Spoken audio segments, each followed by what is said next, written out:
తెలంగాణ మానవనాడుగా మొదలుపెట్టి జాతీయ మానవనాడుగా ముందుకు దూసుకోబోతున్న తరుణంలో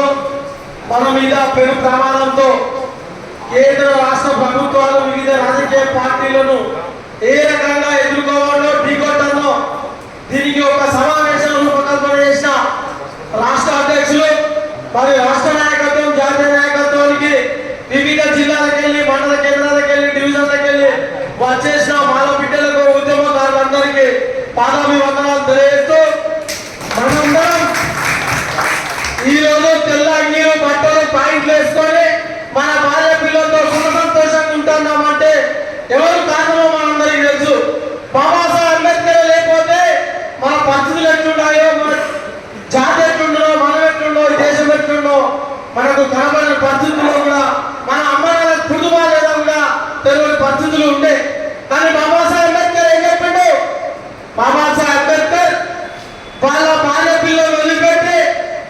వాళ్ళ యొక్క పిల్లలు కూడా చనిపోయిన పట్టించుకోకుండా అనేకమైన బాధలకు కష్టాలకు పోరాటం చేసి నేను నిద్రపోకుండా మంచిదే కానీ నా జాతి నిద్రపోవాలనే ఉద్దేశంతో ప్రతిరోజు ఈ దేశ రాజ్యాంగం ఏ రకంగా ఉండాలో ఎట్లున్నానో ఒక రూపకల్పన చేసిన మహానుభావుడు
కమిటీ చేసే బాధ్యత కూడా మన అందరి ముందు ఇంతకు ముందు ఉన్న రాష్ట్ర